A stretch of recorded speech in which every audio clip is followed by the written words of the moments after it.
Tonight on the In All Kinds Weather Forecast, we have a special guest from the Fan Upstate, Marc Ryan. He comes join us here to preview the Georgia game, kind of recap our season thus far, and talk a little bit about South Carolina. So this is the In All Kinds Weather Forecast.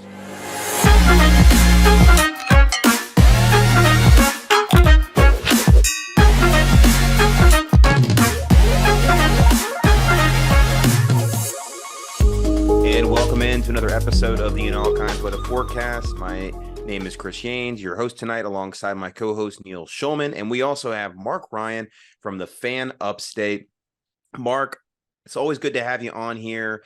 You know, we had you on last year after the South Carolina game. We're going to keep with tradition once again and have you on after the South Carolina game, after the bye week and past the midway point in the season. Certainly a lot to get into tonight, but tell the fans a little bit about your work really quick, what you do, and kind of your relation to Florida for some of our newer listeners that may not know. Well, guys, it's great to be on with you. I'm a fan of your podcast from afar. I host locally for the Fan Upstate, which is an Odyssey station in the Carolinas. So I am based out of Greenville, South Carolina. We cover the Carolina Panthers, the Atlanta Braves, the Clemson Tigers, the South Carolina Gamecocks in our area. I also have the great privilege of hosting nationally for CBS Sports Radio. I do maybe 2 or 3 shows for them a month. That has been an absolute dream come true. And we connect with Gator fans all the time. And you guys can find me on Twitter at Marc Ryan on air. That's at MARC Ryan on air. Would love to have you guys jump on board. And man, I'll tell you what, this has been a season where, you know, it's been ebbs and flows. And, you know, at certain points of the season, we thought the season was going to be going very well and then very poorly and so on and so forth. And now it's on a bit of an upswing again. But you look at that remaining schedule and you wonder, and I wanted to open by asking you guys today, is it good or bad for the Gators to be just outside of the top 25 before they play Georgia? I was kind of going back and forth on that, right? Because the Gators are 26th right now. They're first in the others receiving votes in both the AP and the coaches poll. And I was asking myself, is that good for Florida or bad for Florida, right? Would it be better for them to be top 25 for this primetime matchup? Josh Pate, my friend Josh Pate, is going to be there as part of the Once Upon a Saturday tour. I'm leaning it's better that they're unranked to keep expectations down. But I'm curious as to your take on that. I'm fairly neutral on whether being ranked or unranked. I mean, certainly for the TV audience, maybe having that number 25 next to our name against the number 1, that top 25 matchup that, you know, everybody would love to talk about nationally. But I still think this game is starting to garner some national attention. As you mentioned, Josh Pate is going to be there on his Once Upon a Saturday tour, and CBS will be there. That's the 3:30 game, you know, SEC game of the week. So regardless, I think, of whether there is or is not a ranking, it's still going to be talked about throughout this week and hyped up somewhat. And, you know, I would definitely say this is probably the most momentum, or at least the most confident the Gators have been since they won this matchup in 2020. It's been 3 years, I think, since we've had this much excitement actually going to Jacksonville. You go back to 2021, we were 4-3 coming off a loss to LSU, and many started questioning Dan Mullen at that point. And then, of course, last year was the loss to LSU at home, once again 4-3. But this time, it's a little bit different coming off the win against South Carolina. So I'm kind of neutral on the ranking, Marc. I think people are just ecstatic that Florida has a chance to, you know, do something this season and maybe exceed expectations, and certainly exceed that Vegas over under 5.5 win total that many have pegged us for. Yeah, no, absolutely. And I'll tell you what, guys, to me, and I'm curious how you measure success for Florida. You know, we have to understand where we are and where we've been and where we're going. You know, and if Billy Napier were to not work out, that'd be the 4th consecutive failed hire for the Gators, right? And that's a disaster. That's a nightmare. So I do believe that Billy Napier needs and should get 4 years. And to me, you know, I don't know how you guys do the games, but for me, I'm on a text chain with all of my closest buds from Broward Hall at Florida, right? And we're all on a text chain together. And I said to them towards the end of last year, I said, okay, 6-6, end of the regular season. If Napier were to get one game, were to improve by a single game each year, how would you feel about that? And they all said at the same time, this was unbelievable, Chris. They said fired in year 3. You know, really, if he got one game better every year, he's fired in year 3. I think they're more tied to what Florida was when we went to school there. They're not as in tune to the reality of what Florida's been and how barren the situation was that Billy Napier took over. So gentlemen, for me, my immediate goal for the team is to finish one game better than they did a year ago. Okay, in the regular season, one game better. So 6-6 last year, 7-5 this year. Next year, according to many that I've spoken to, they have not just the hardest schedule in college football next year, but quite possibly the most difficult schedule in college football history. Before you laugh at that, consider that Oklahoma and Texas are now in the league. Consider that the non-conference includes Miami and UCF. Okay, like there's literally not a bye game out there.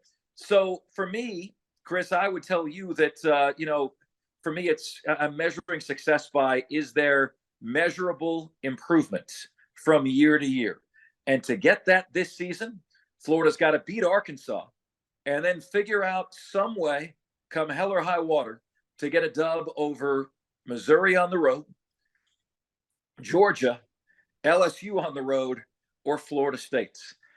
Which of those 4 do they have the best shot at? Yeah, you take that it's one. FSU. I mean, it's not that I think FSU. FSU is that great, but you see, and throw out South Carolina, because that's what the mathematicians call an anomaly. Look at how Florida's played in the swamp. Look how Florida's played outside of the swamp. And there is just such a massive difference in the level of play that you see. So it's not that I think FSU is overrated. I think that they're perfectly legitimate as a top 5 team, as a college football playoff contender, and as a real threat to knock off anybody that they face in the college football playoff, mind you. But it's just, I see what happens when Florida plays outside the swamp. They beat themselves against Utah in pretty spectacular fashion. They allow a Kentucky team that doesn't recruit the same caliber of athlete as them to just beat them up for 60 minutes. And then you have the anomaly. You have the fluke against South Carolina. Maybe it's not a fluke, and maybe the Gators will go out and beat a Missouri or an LSU on the road, but we just haven't seen that. We don't have the data to justify objectively picking that to happen. So if Florida wants to go and beat LSU and Missouri on the road, great. I'll eat my words happily. I'll eat my words as happily as I ate that chicken on the last couple of pods. But the Gators are just not the kind of program right now that gives me the confidence in saying, yeah, we can go win at Missouri. We can go win at LSU. But you know what? Open call. Billy Napier, Gators, go prove me wrong. Well, yeah. And you know what? I was able to ask Josh Pate about that very thing. I said, Josh, how do you explain the Jekyll and Hyde of the Florida Gators this year? Whereas they're a top 25 team at home, and they might not be a top 75 team on the road. And Josh Pate said, mentally weak. That's a mentally weak program right now. Well, maybe, just maybe, they got a little bit tougher mentally by winning that game at South Carolina. Let's be honest, guys. I mean, with our recent experience, we saw Florida lose on the road at Vanderbilt. We're asking ourselves, is Florida capable of winning a road SEC game against anybody, right? Against anybody. And so hopefully that game at South Carolina, which has, really that was such a must win for both teams. Being here, living here in South Carolina, that was such a must win. You guys might be aware, the relationship between myself and Gamecock fans is, how shall we say, frosty, right? So whenever I do South Carolina shows, we show this Florida Gator banner behind us. We rock our Florida Gator hat. We make sure they know who I cheer, and we don't hide that, and who I cheer for, and we don't hide that in any way, shape, or form. But Florida's got to shake that mentally weak label. And if you can't win on the road, you are mentally weak. Yeah, and Mark, I have a question for you in regard to South Carolina in a second, but I do want to make a comment on that, and that is, I totally agree on Pate's assessment that Florida was mentally weak, or maybe even still some of that remains. I mean, you don't just go with one road when you got to prove it over a period of time that you've changed that trajectory of winning on the road. But You think back to 2005 and Florida, that first season under Urban Meyer, when Gator fans were frantically upset that they lost 3 games that year, all on the road. If you remember back to the documentary on Netflix for Swamp Kings, they talk about the fact that he had to get these guys mentally ready to be prepared to go to war on the road. And the entire offseason before 2006 was all about being mentally prepared for the road. And it showed up, and where they won almost every single road game in 2006. Obviously, the lone loss to Auburn on the road that season. But you think about those big wins against like Tennessee on the road, coming back in a SEC title game, in a neutral site game like that. If Florida stayed on the road that year, there were moments where Florida was on the ropes, but because they were mentally prepared, they put in the work, they were able to overcome it. So I think that's kind of the thing that Billy Napier has to figure out in his time at Florida eventually, is how does he get his guys mentally ready consistently to be able to do it? But certainly a good trend there for South Carolina to get that win and do it in a come from behind fashion, down 10 points with 8 minutes to play. Certainly one that Gator fans will never forget. But Mark, let the fans know kind of your thoughts overall on South Carolina really quick. We don't want to spend too much time on this because we'd rather be talking about the Florida Gators, but did the Florida Gators basically just wreck South Carolina's season, and maybe the the Shane Beamer tenure with it? I think the last point you made, Chris, might be a bridge too far, but certainly that was an absolute must-have game for both sides of the Florida-South Carolina game, right? Florida loses that, they're 4-3, and they're favored in 1 game remaining in the season, right? Heading into the bye with a bad taste in your mouth, with Georgia following, staring 4-4 right in the face. South Carolina drops that game, they fall to 2-4. Now, admittedly, the expectation for South Carolina's program is not what Florida's is. That said, guys, Las Vegas had the Gamecocks with an over-under win total of 6.5 this year. As you know, that number for Florida was just 5.5 wins, in part because of the schedule, but also Spencer Rattler coming back. On all of the preseason SEC quarterback rankings, Spencer Rattler's top 3 or 4. Graham Mertz was bottom 1 or 2, right? And that has proven not to be accurate. But they are in a tailspin this year, the depths of which have made them very, very angry. And when Gamecock fans get angry, you know what we call them? We call them angry birds. Okay, so they have been very, very unhappy. They have been very ornery. They have not. They're not taking kindly to any criticism right now. When you criticize their team, guys, this is the most odd thing I've ever experienced in my life. I've moved 18 times in my life. I've hosted in Orlando, Florida, in the Florida Panhandle, in Atlanta, Georgia, okay, in Tampa, Florida, in Houston, Texas, and now in South Carolina. This is the only place I've ever lived in my life, and maybe you can explain why, where if you're critical of the team, the people act like you said something about their mom. And I don't get that. I don't get that. Shane Beamer's recruiting on the offensive line has just not been good enough. Their line play is not good enough. They act like you said something about their mom. I've never experienced that anywhere before in my life. It is senseless to me because I've lived and worked in places where you could take necessary, be constructively critical of teams, right? But they're in a tailspin right now, and they're staring 2-6 right in the face. Unless they can get a win on the road at Texas A&M, then they get a Jacksonville State team that has only lost 2. So, there are no more guaranteed wins on the schedule for the Gamecocks this year. They act that way even if you don't criticize their team, which is just so – they're just so angry. The angry birds description is perfect. They're just angry people. And I just want to say for the record, even though my camera chose tonight to not work, I want to just put it out there. I tried to downplay it a good bit. Like we're a Gators media brand. I want in all kinds of weather to focus on talking about the Florida Gators. And yes, we have personalities here. We want to bring that personality to the Gators related discussion. And so we don't try to make it about us. Like we're not internet stars. We're not YouTube sensations or influencers or Vine stars, if you remember Vine back in the day. So it's not about us. But just for the record, I do hate them. I do hate that fan base. I don't indiscriminately hate every single member of the whole fan base. I don't hate every single South Carolina. We like Chris Phillips. We do like Chris Phillips. Yeah. Chris is a good dude. Chris is a good dude. Great dude. And I'll tell you, 90% of them are good people.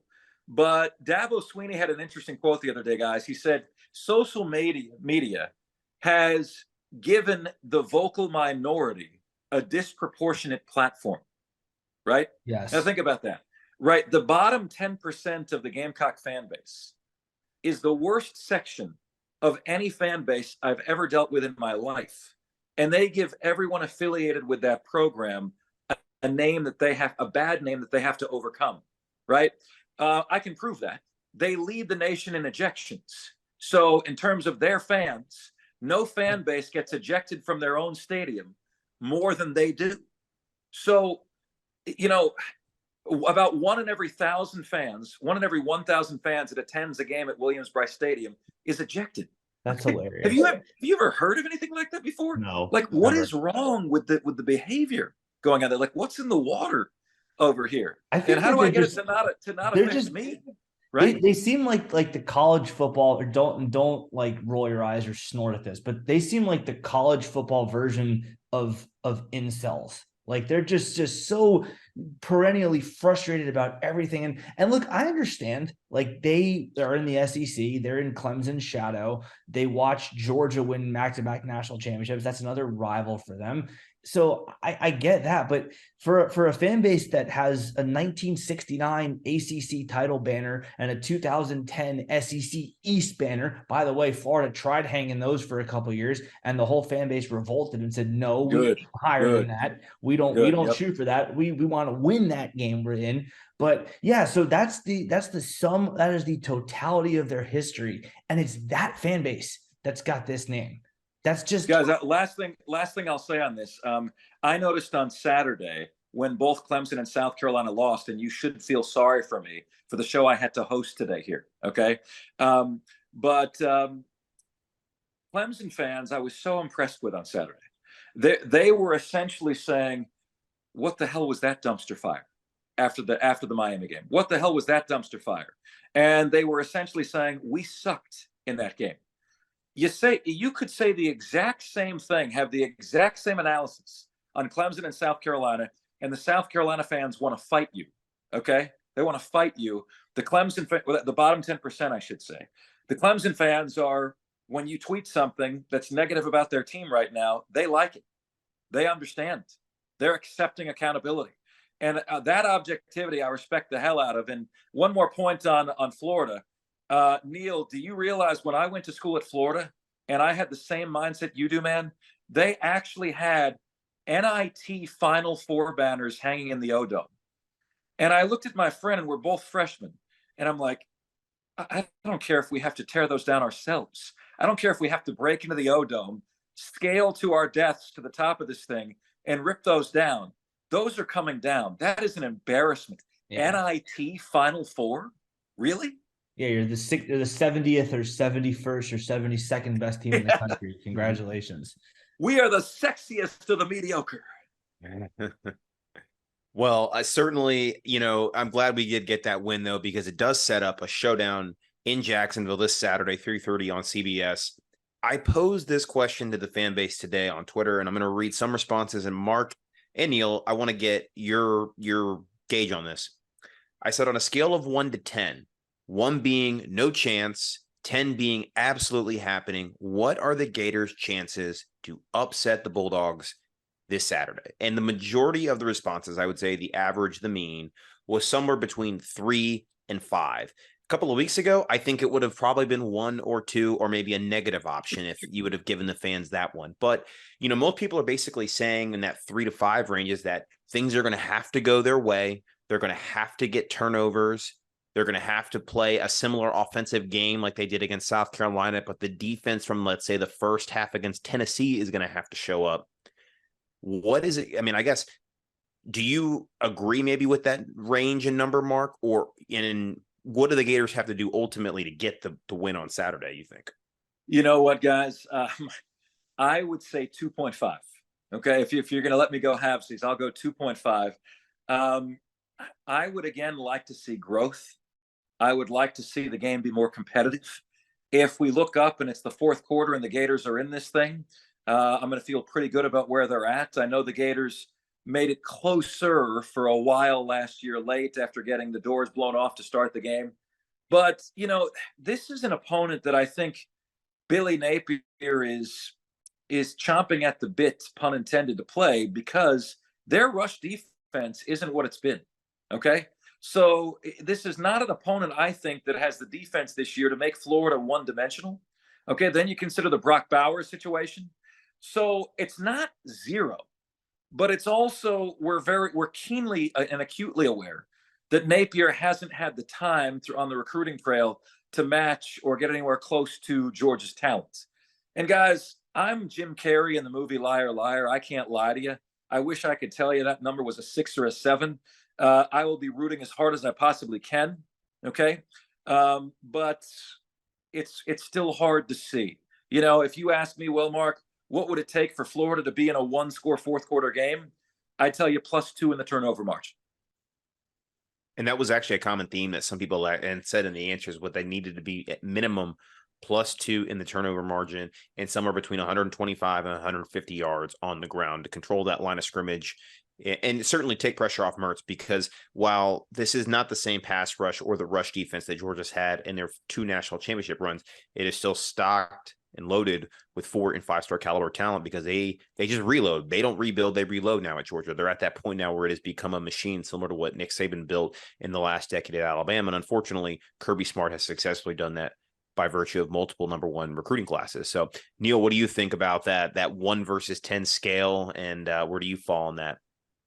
I mean, so the problem with what Mark just said is, yeah, Georgia doesn't have the rush defense that they've had in previous years. Florida also doesn't have a fantastic offensive line either. And that is a big problem when maybe they're not what they were the last couple of years, but that's a big problem when you're going up against 5 stars left and right loaded across that defense. So I don't know that Georgia's rush defense being relatively weak, if we can even call it weak at all, but just saying it's relatively down from what it's been. I don't know that Florida can capitalize on that. So I'm gonna say it's about a 2.5 or a 3. It's certainly not impossible. I think it's certainly in the realm of possibility that Florida will wind up with more points than Georgia at the end of the day. And there's a history of Florida just completely wrecking Georgia's season in this game. But for that to happen, Georgia is going to have to make mistakes, which I think goes along with the theme that you're noticing on the replies on the social media. So Florida can certainly pressure Carson Beck into making mistakes. I think that's possible, but Florida also doesn't have the defense that has taken the ball away from the other team either. So they can force him to maybe take a sack where he maybe should have just thrown the ball away. Maybe he'll throw one in the triple coverage and it'll get batted down. But Florida just hasn't gotten the ball away from the other team this season. I think they have what 3 turnovers on the year. So that just doesn't bode well for Florida. So I'll say between 2.5 and 3. I'll say 2.75. I can go quarters. There you go. Getting very specific here for us here today, Neil. And I guess what are the thoughts too? I mean, Georgia has sort of slept, I don't want to say they've completely sleepwalked through the schedule, but there have been certainly some moments where even when they had Brock Bowers, we're not playing up to speed. I mean, the Auburn game, they won 27-20, albeit it was at Auburn in Jordan-Hare, a difficult road environment in the SEC. Brock Bowers was pretty much the reason they won that game, actually. If they didn't have him, who knows? Auburn could have maybe pulled an unthinkable upset that day. South Carolina was up 14-3 in their own house at halftime, and they struggled on the road 2 weeks ago against Vanderbilt, only winning 37-20. There's certainly hope, I think, is that I would put it more at maybe a 4. Maybe I'm closer to a 4, because I do think that Florida is just riding a little bit more momentum. And the difference is that they've had now a full 2 weeks to prepare for this game with that momentum, feeling good about themselves. Had they lost to South Carolina, I would have put this at a 0, a no shot. I think there would have been no chance that Florida would have had anything to do in this game. But because of the win and because of the fact that Georgia, I think, has kind of sleptwalk a little bit through the schedule, I think that there is a chance on Saturday on a neutral field, 50-50 crowd, that they can maybe get the job done.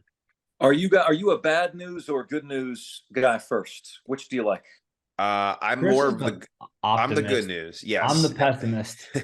Okay, so we're going to give you the good news first here, Chris. Okay, Okay, the let's hear good it. news is that we've seen bigger upsets than this all year long, including just this weekend, Yep. where Virginia was between a 24.5 and 26-point underdog to North Carolina. So In if Chapel Virginia Hill. can do that on the road, certainly Florida has the horses to do that. The bad news is, I guarantee you, Georgia's not sleepwalking against Florida. And I've been saying this the whole year. It's like, is Georgia just not as good, or are they just flipping a switch, or what are they doing? They're flipping a switch. Okay, they're bored. They're flipping a switch. They can turn it on and off. Bye week plus the Gators in Jacksonville. They're coming out with their hair on fire, and that's a testament to our program, guys. It is. But man, it would be nice for them to see us like a Missouri one of these years, right? Yeah. I I think mean, that's possible with Kirby at the helm. He'll never let that happen. How crazy was it that he was almost the Gamecocks coach, right? How he crazy is Unreal. was that? offered the job. He was smart to decline it. I think he was Agreed. probably waiting for that possibility of that job opening up in Athens one day. And certainly the fan base there got tired of only winning 9 games with Mark Richt after a while. And Mark Richt, I think the difference too is Neil brought up that Florida historically has wrecked Georgia's season. Mark Richt was just the coach that would let that happen, though. Kirby Smart doesn't strike me as a coach that kind of lets those games happen. Crazy stat, though, that came up the last time the last time that Georgia lost a regular season game was 2020 versus the Florida Gators. That game when Kyle Trask threw almost Almost 500 3 yards. years ago, I almost know. 3 great years of no regular season losses. And That during the is middle of the insane. pandemic, it's crazy how time flies. I mean, Yeah, yeah. And I'll tell you what, guys, like I've gone back and forth on the expanded playoff, and I don't know that it's great for the health of college football. At the same time, it creates an interesting dynamic for Florida where, opposed to having the hopelessness of you're never going to get by Georgia, now there's room not to get by Georgia and still be in the dance, all told, right? To make the 4-team college football playoff, you have to have in the SEC a 4-year average recruiting class ranking of about number 10, okay? To make the 4-team playoff. That's the minimum. That's the prerequisite. With a 12-team playoff, you might be able to get by, my numbers say, with a 4-year recruiting class average of 15th to 16th. Now, we expect Florida to be better than that recruiting-wise, right? But certainly the margin of error now is greater. What I don't like, guys, is it's going to be a situation where for Florida, for Clemson, for many other programs, it's either a playoff year and it's good, or it's a non-playoff year, and at this time of the season, every fan is checked out, right? I've been thinking about this in terms of Clemson this year, because Clemson's 4-3. They would now have been eliminated from the 12-team college football playoff, and the fan base would totally be checked out. So where do you guys come out on that? Do you like it because Florida now has a margin for error, and you don't have to beat Georgia to still get in the dance? But realize just every season, black and white, good and bad, it's going to be you either made the playoff or you failed. I mean, I don't Neil, see you go it first. as any different really than just reaching a New Year's Six bowl versus not reaching a New Year's Six bowl. The difference being, if you reach a New Year's Six bowl now, you're going to have it mean something, meaning you can win a national championship by virtue of getting into that quote unquote New Year's Six bowl. So, I mean, I don't think it's really that different in that sense. I think it will obviously help with the issue of players opting out. There was a tweet that I thought was absolutely insane from Emmanuel Acho. Yeah, that said Caleb Williams, or he suggested that Caleb Williams should just sit out the rest of the year, since that is so hurtful to college football, man. That is so hurtful. But Neil, to your point, you've already seen how Florida has handled New Year's Six games. You saw how Florida handled the Sugar Bowl against Oklahoma, right? Cotton, I mean the Sugar Bowl was its own disaster against Louisville. There's right, a history against Louisville. So in that respect, right? I mean, it is going to be, whereas you made the Sugar Bowl, that's kind of a successful year, right, by Florida standards. You made the Citrus Bowl or Capital One Bowl, Outback Bowl. That's not really a success by Florida standards, right? It's just going to be that much more black and white. You either made the playoff and were invested, or you missed out on the playoffs, and you're going to start to see guys, your first, second, and third round picks opting out of the final month of the season, and that's going to make me sick. Yeah. Well, so that's what I'm saying. I think this will help at least somewhat negate that.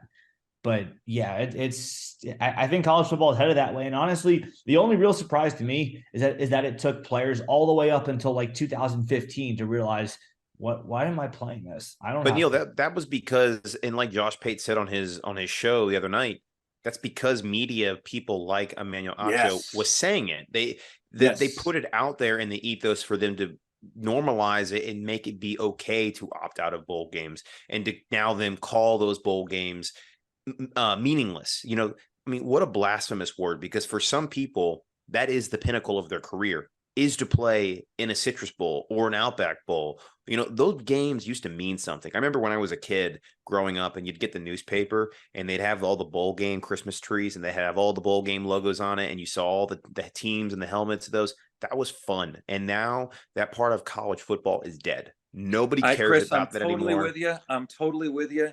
And I will stand strong against any Florida Gator that opts out of bowl games. That to me is a disgrace. Talk to Chris Doering. Ask him how he feels about it. Okay? He had NFL prospects. Reed Anthony, Hilliard had NFL prospects. We can coalesce and say it's just a different era, guys. It's just a different era. But unfortunately, we in the media created this. And then it was given a microphone and a platform with social media. It is a disgrace to cheat your teammates by not finishing your commitment and finishing what you started. I will say if you're hurt, it's a legitimate conversation. Like Zach Carter was hurt. That's why he didn't play in that last game. I know he got a lot of flack from different media people. Mark, actually, one of them might have been you. I was one of them. Yeah, so I was gonna say he was hurt. He had a bone bruise and he had a high ankle sprain on the same leg. So like that, understandable, reasonable. You don't want to further hurt yourself, not be able to perform when the NFL comes calling, like on a pro day or for the combine, which are not that far ahead after the bowl game. So I get that. But if you're fully healthy, I mean, unless you're like the number one prospect in the draft, in which case you have millions upon millions of dollars to possibly lose, I'm just not in favor of it, because really what it is it's game tape. It's film. Your tape is your resume, and you have a chance to add to it and bolster your draft stock, as opposed to, what is it Billy Napier says? Oh yeah, scared money don't make money. Don't be scared. Bolster your tape, bolster your resume, and get yourself that much higher up. Amen. Yeah, guys. I mean, to me, a bowl game is much bigger than regular season games. Okay, much bigger. So my philosophy would always be, would you play in a regular season game with this? Then get your ass on the field in the bowl game. Okay? Get your ass on the field, because we're all banged up. We're all bruised. Every player is banged up and bruised. All right? Would it keep you out of a regular season game? If so, then I understand, right? You're either hurt or you're injured. Okay? If you're hurt, get out on that field. If you're injured, I understand. Yeah, well, and I just think just overall college football is just not the same sport anymore, Mark. And to go back to your original question about what is this good or bad for college football? Is this good or bad for the Gators? As far as for college football, I think it's going to have some unintended consequences. I think it's really going to deplete the regular season. Matchups like Florida, Georgia will not hold the same meaning anymore. You could have possibly top 10 matchups in the future between those two teams, completely meaningless, because before. Well, it wouldn't be meaningless, Chris. It would be for the SEC and it would be for seeding. Sure. But to your point, I would say part of the beauty of college football is that the regular season is the playoff, right? Yes. And you have these games that have no safety net. Right. If number 1 Alabama plays number 2 LSU, and okay, who really cares? They're both going to be in the playoff anyway. Whereas the fever pitch that it has, right? The beauty of college football is, you guys could text me. I'll give you my number. You could text me on a random Saturday and say, Mark, turn on Akron versus Alabama right now. Akron's leading 14-10 with 3 minutes to go in the third quarter. Okay. And because every game is a playoff game, Akron has the capacity to ruin Alabama's season potentially. Well, when you have the safety net of a 12-team playoff, you lose some of that live or die every single week, which is just what makes us so addicted to this beautiful sport. Well, just think about it. Florida technically sitting at 5-2, 3-1 right now would still be alive for a 12-team playoff. Sure. Technically speaking. I mean, honestly, who's to say a 3-loss SEC team won't get in the 12-team No, you're right. playoff? In Mullen's first year, they were number 7 and they were 9-3. Right. And Mullen would have made it in his first 2 years. To the New Year's Six Bowl with a record of 9-3. Now that was a bit of an odd year. I looked at it last year, guys. I looked at the 12, and the only teams that would have made the playoff with 3 losses were conference champions, right? So you had Kansas State won the Big 12 with 3 losses, but you know as well as I do, you're not winning the SEC with 3 losses. Okay. No. So to get in from the SEC, it's going to be 10-2. That is going to be the cutoff, and that's going to be damn difficult to achieve. Yeah, with our schedule next year, it certainly will be difficult to achieve. And I guess that's the only silver lining to the 12-team playoff is the fact because all these schedules are getting immensely more difficult. We're choosing to schedule even difficult non-conference opponents in Miami, UCF, and obviously we have Florida State every single year. We're going to probably need that cushion of 2 losses for that to happen. And certainly we would welcome it just because we've been starving for a playoff football ever since it started almost 10 years ago now. Mark, before we wrap the show up tonight, I want to just at least ask you your thoughts quickly on where you think Billy Napier's headed in his tenure and what you expect for him for next year. Yeah, guys, I value your take on this too. I think the arrow is pointing up on Billy. If he can tread water during these first couple of very, very difficult years, I continue to be with you, Neil. I mean, I don't see how this works if he doesn't hire an offensive coordinator. Some of the route concepts I've seen just don't make sense. Some of the timing of some of the play calls just doesn't make any sense. And that's where a great offensive coordinator can really help you and remove some things off his plate. You got to be ecstatic at the way he's recruiting. Okay, so what we still need to learn is, right, we think he's above Will Muschamp as a tactician, as a CEO. We think so, okay? But we also know that Will Muschamp could recruit, and he could recruit at a very, very high level. So what are we going to see player development-wise? And what are we going to see in terms of how our team plays? Are we a smart team? We weren't against Utah, okay? Do we play collectively as a smart team?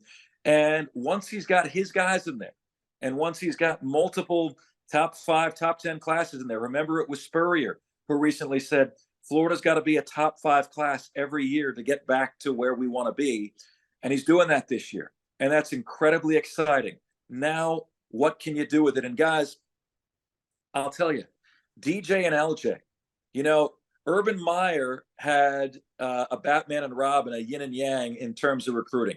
And it was Tim Tebow and Percy Harvin, right? And you have to have that 1-2 punch. Has Napier with DJ and LJ just landed his 5-star 1-2 punch? Man, was that exciting to see. Yeah, Mark. I mean, I agree. Like getting DJ Lagway when we did last year, almost a year ago now, it's kind of hard to believe, was the catalyst for this 2024 class that we have right now. 247 updated their rankings once again today. Florida stands solidly in the number 3 spot, an average player ranking of over 92.6 and 291.47 points. That is the highest. That is almost the second highest total since Urban Meyer left the University of Florida when he had his 2010 recruiting class. That was pretty historic at the time. Has since been passed by Georgia. But that is where we're now getting into, is that this is the best recruiting class since 2010. We're probably not done yet. I think that there's still room to grow this class. I think right now, if you look at it, it's a very elite defensive class. Almost every single one of the top 100 players we have, 5 of them are on the defensive side of the ball. Of course, you have DJ and you have the tight end's name. I can't remember. His name escapes me right now for Florida, top 100 player. Amir Jackson. Amir Jackson. So Amir Jackson out of Portal, Georgia. So you got 2 guys. I think what Florida needs to do, though, Mark, is they got to load up on the trenches. The weakest point right now, maybe on the entire team, and it's glaring right now, is Florida's offensive line. They've got to start landing some elite talent there. They certainly have got it on the defensive line. Now they go to match that talent on the offensive line. Certainly landing a guy like Jordan Seaton out of IMG Academy could change that. A top 100 player right there, 5-star in some outlets. That is the guy, because you got DJ, but you need somebody that can block for him.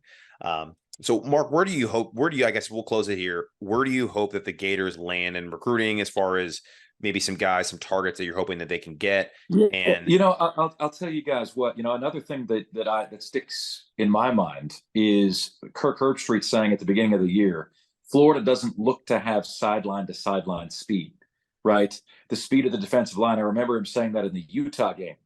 And I'm curious, both Neil and Chris, where you're at with our defense right now. Before the Kentucky game, we were top 5 nationally in total defense. Okay. Now say what you want about total defense, yards, etc. You're never trying to give up yards. So I do think it has some merit. We've been hovering around 16th, 20th in total defense. I was actually disappointed greatly in our defense in the South Carolina game. Come on, guys. When you have that elite defense, even if the offense is working out some kinks, you're going to be in every single game. And that is such a comforting feeling, right? So can I ask you guys, where are you with our defense? Is this last year was the worst Florida defense in modern Florida football history? Okay. This year, is this an average defense, an above average defense, a good defense? I think we can all agree it's not great, but where are we on the spectrum between average, above average, and good? It is a regressing defense. I think I need to see more data present itself before I give it a final label, but it's definitely headed the wrong way. I mean, giving up, 465 yards of offense to South Carolina when their offensive line is somehow even worse than ours is. That's a problem. That's a major league problem. And you very nearly lost that game when you scored 41 points because that defense was that porous. So look, yes, there's plenty of football left to go. There are 5 games left. If Florida goes out and they turn over a new leaf, they use the bye week to turn over or to work out some kinks. And then they go and they pitch a near shutout against Arkansas. I mean, Arkansas's offense isn't that great. So let's say you hold them to under 10 and maybe under 300 yards. And then we're going to LSU. And now all of a sudden we're feeling a lot better about ourselves. Then I could say, yeah, you know what? This is a good defense. South Carolina was just an anomaly. Kentucky was an anomaly. You got 2 anomalies in a 12-game season. So let's finish the year strong and we can move forward and refer to this defense as a very good one when we talk about the history of the Florida Gators. But I think as of this point right now, I'm just in wait and see mode because it started great, but it is not looking that way recently. Statistically, it's regressing, but I think we just need to make the point. This is a young defense, a very young defense. You're seeing a lot of freshmen contribute on it. Of course, you have Jordan Castell, who has been starting at the safeties position the entire season. You got a safety starting at a freshman starting at safety. You've got Bryce Thornton also now starting to really work his way into that rotation. Another safety opposite him. Do we need more talent on the defensive side of the ball? Absolutely. I think that this recruiting class probably really solidifies it, especially in the front 7. I think the linebacker play has vastly improved this year, and guys like Shamar James and Scooby Williams. You look at who we're bringing in next year along the front 7. It's stout. I mean, that is it. We're going to look at that years from now, and I think back to a very dominant defense. Some of those dominant defenses that Will Muschamp and Urban Meyer both recruited to Florida. I think it's on that level. The secondary certainly needs to take a step up. I think the safety position is probably the weakest on the team, but of course, like I said, the freshmen. I think it's just not. They haven't been through the fire quite yet. They faced one explosive offense at the beginning of the year, but they got them at home in Tennessee. And then they just weren't ready to be punched in the mouth going on the road against Kentucky. And certainly they took a big punch against South Carolina. They were just able to give it back. I think that they just need more reps. They need more time, but I'm actually really excited about where this defense is headed next year, given that we're going to return almost every single starter on it and the defensive class that we have coming in. I think we take another major step forward, but think about where we were last year, almost dead last in every defensive statistical category. Not the case this year. We've taken a major step forward. I think even more forward than what we could have hoped. And of course, yes, there's 5 games left in the season. It could go down more, but right now I'm pleased with the progress that we've made because it has certainly helped us get to the 5-2 mark that we're at right now. Austin Armstrong has been a gift, an absolute Agreed. gift. He's got the fire, just the improvement in tackling that we've seen. And I'm not saying it's great, okay? But when it was god awful a year ago, to be a decent tackling team is a major, major improvement. And I like what you said too, Neil, about, you're facing a pretty anemic Arkansas. You're terrified about what LSU is doing to people. We do an upset pick contest on our show. I had 5 or 6 people pick Army to upset LSU last week. Okay. So right now, okay, if you're looking at that LSU game, guys, I think over 600 yards of offense for LSU is feasible for them. That would be a bad showing for us. Over 500 yards of offense might be an okay showing for us. And the goal has got to be under 500 yards of offense.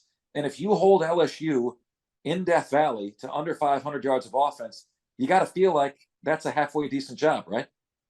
I mean, 500 yards of offense is pretty bad, regardless of that team in that environment, Neil. I think you're, if you think Florida's gonna be holding them under 400 yards, we can compromise, meet halfway, and say 450 or under. But I mean, just because of the new clock rules in college football, where you get 2 or 3 fewer possessions a game, that means that they're just flying up and down the field on you, scoring left and right. I mean, that means that they're 500 plus yards means that they're deploying some degree of tempo, and you just have absolutely no answer to it. To that point, Neil, the new clock rules are creating a difference of about 20 yards a game per team. Okay. So, if you look at ratings last year to this year, it's about a 20-yard a game difference is where we're at. To be honest, I don't think that's, I mean, you could say otherwise, Mark, but I don't feel like that's that big of a deal. I mean, if you think about it, that's one explosive play a game. It's not. But I'm saying, like, LSU could put up 503 yards. And when you realize how that offense is peaking, you might say we could have fared worse. You know what I'm saying? Yeah. Like we could have fared worse. Remember a few years ago, what did they put up, like 9 or 10 yards of play against us a few years ago? Like they ran the counter play to a school record with Ty Davis. Yeah, that's right. 9 or 10 yards of play, just no hope, no chance. But guys, it's going to be an amazingly fun end of the year. If I could have a closing question to you guys. Will we get to 7-5? Will we get 2 more wins on this season? You heard me say I think Florida's chances of an upset are 2.5 out of 10 against Georgia. I think the chances of a win are 7.5 out of 10 against Arkansas. I think they're 4 out of 10 at Missouri. I think they're 2.5 out of 10 at LSU. And I think they're 3.5 or 4 out of 10 at home against Florida State. You got to get one of those in order to finish with a better record than last year. And to me, that is my sole focus. I don't hear other Gator fans saying this, but to improve by a game every single year, I think that is a very nice linear progression. And I am hell-bent on figuring out how Florida gets to 7 regular season wins this year. I say they do. I think they get to 7 wins. I'm between it being either Missouri or Florida State. I want to see how Missouri fares the next couple of weeks because their schedule gets pretty difficult here going into November. They're going to go to Georgia. They play Tennessee. I want to see how they fare against those teams, and I think that's going to make my determination of whether or not I think we can win that game.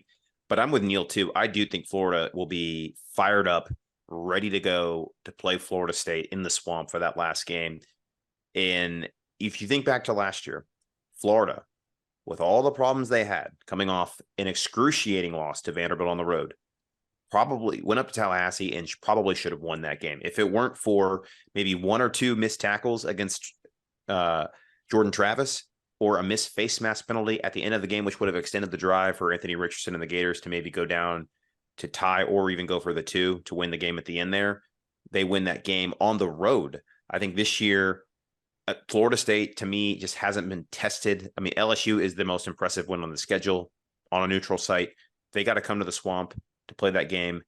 I think they get either one of Missouri or, I mean, I guess this is sort of giving away our picks against Georgia and LSU, but I think they get one of Missouri or Florida State to get that 7th win. Yeah, I'm with you on that. I don't think it's Georgia. I mean, I was the one that just said a few minutes ago that Florida has the history of sinking Georgia's season in the St. John River, but I just don't see it this year. There's just too much talent on that team. I think Florida fights. I think that Florida will put up a battle, but I'm just not thinking that's realistic. So I'm with Chris, and then I think it's probably going to be one of Missouri or FSU. And I'm not saying. And I'll tell you what, I'm with you guys on Florida State. I really, really am. They're good. Okay, they're good. They are. I don't know that I agree with you, Neil. I saw you tweet the other day that they've already clinched a playoff berth, even if they have one loss. I'm not buying that. As a matter of fact, I've had a number of people tell me, look, it's getting, the longer we have 5 unbeaten Power Fives, I understand the odds of that happening are minuscule. But I've had a lot of people tell me, if you have 5 unbeaten Power Fives, Florida State's going to be the one getting left out. Well, then if you have a battle between one-loss teams, that could mean Florida State's also the one left out there. And what I want you to know about Florida State, guys, I attended the Clemson-Florida State game as a member of the media. Clemson was the better team in that game. And because they're so damn mistake-prone, they found a way to lose. They had more than 100 yards. More than 100 yards over Florida State's total offense total. Multiple times in that game, they had Florida State on the ropes and then made a catastrophic error. And you know what you think of Clemson this year, okay? So Florida State's line play still isn't national championship caliber. Because they're unbeaten, they're, of course, a college football playoff contender. But in no way, shape, or form do I think they're a national championship contender. And I definitely think they're beatable. Well, again, 2 of those undefeated teams are going to play each other, Michigan, Ohio State, and I'm not seeing Oklahoma run the table. I think somewhere along the way they're going to stumble. Washington, right, but remember, no one's beating Michigan, no one's beating Georgia. Okay, right. And then if you have a 1-loss Texas or Oklahoma against a 1-loss Florida State, should somebody beat them? The feedback I'm getting is Florida State, if there's a tiebreaker, either between an unbeaten team or a 1-loss team, Florida State is likely to be the odd man out. I don't know, guys. Like, I think they're beatable. But they have a big win over Riley LSU. Leonard's injury and then their depth. They ran out of steam. But if Duke can do that with their talent, as well coached as they are, if Clemson can do that with their talents, right? I have to think there's going to be a game. We've already seen it with Boston College, where Florida State was sleepwalking. They're a beatable team. Okay, they're very beatable. It's not that they're not good; it's just that they're beatable. Definitely agree. The Boston College thing makes me think that they're less likely to have another toe stub moment. That they had to let down, and they're going to be coached to, hey, you remember Boston College? Yeah, let's not let that happen again. You could be right, Neil. But my moral of the story is, I do think that's a winnable game for the Gators. Okay, I do, and that is exciting. It's the march to 7 wins, the trek. Can the Gators get there? Well, and it probably, just looking at Florida State's schedule, they're at Wake Forest, they're at Pitt, home against Miami, home against North Alabama in the next 4 games before they get us. Very likely Florida State will be 11-0 rolling into the swamp for that game in November. And it could be reminiscent of the 1997 game when Florida ruined their national title hopes in undefeated season. So crazier things have happened. I was there. Greatest game in swamp history, baby. My dad was there too. Yep. My dad always would tell those stories about that game and how great it was seeing it live in person. So here's happening again. Down year for Florida. They had Doug Johnson, and it was a down year for Florida. I say down year. Just 10-2. 10-2 was a down year. 9-2 heading into that game. Yeah. And that was one of Florida State's best teams ever. And then they played Ohio State in the Sugar Bowl, and Ohio State had a quarterback named Joe Germain. And all of my Florida buddies and I watched that game with great anticipation because we knew Florida State was absolutely going to decapitate them. We loved that we ruined their chance of the national championship. And we also were thoroughly entertained at watching an angry Florida State decapitate Ohio State in that game because they were so darn good. It's just that the New England Patriots and Tom Brady were not going to beat the Gators in the swamp that night. Yep. Well, good stuff, Mark. Thank you so much for coming on tonight. This was awesome. And just honestly, just a great college football conversation. We obviously hit the Florida Gators, but just talking just generally about the sport is also a lot of fun. So we really appreciate your insights and everything that you contributed to the conversation. So once again, thank you for coming on, and we hope to have you on in the future. Guys, I really appreciate it. I'm a huge fan of your work, and I admire tremendously what you've built with the In All Kinds of Weather account, handle, podcast, etc. I admire that so much. You have created a must-visit platform. You guys are my must-stop source every time something happens with my team. So kudos and congratulations, and nothing but continued success. I can't wait to see what you guys do with the brand. Thank you so much, Mark. Really appreciate that. Good to see you again, as always. I'm sorry you can't see me on this Zoom platform, but I genuinely have no idea what the issue is. But yeah, hopefully we'll have that figured out, and the folks can see my facial expressions to go along with the words that I speak. But Mark, thank you so much for that. Definitely. I mean, you were the one that gave me my, I guess, do I want to call it a break? I mean, you gave me my first national interview, I think, in 2013 when Will Muschamp was still the coach.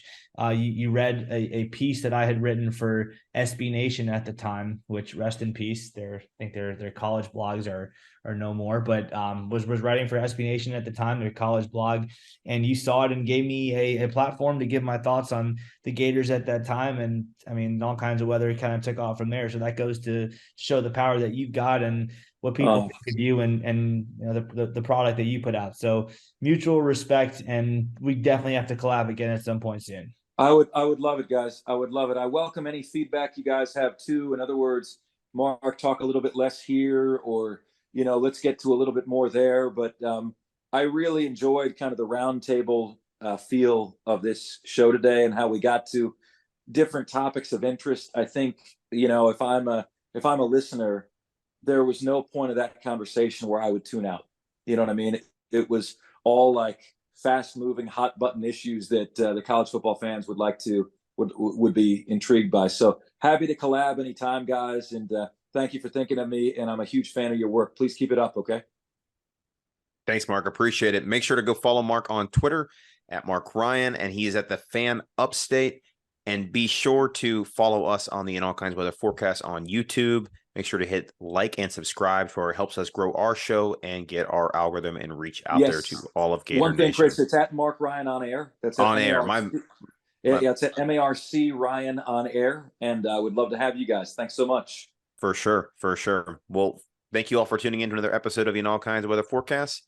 Have a great night, and go Gators.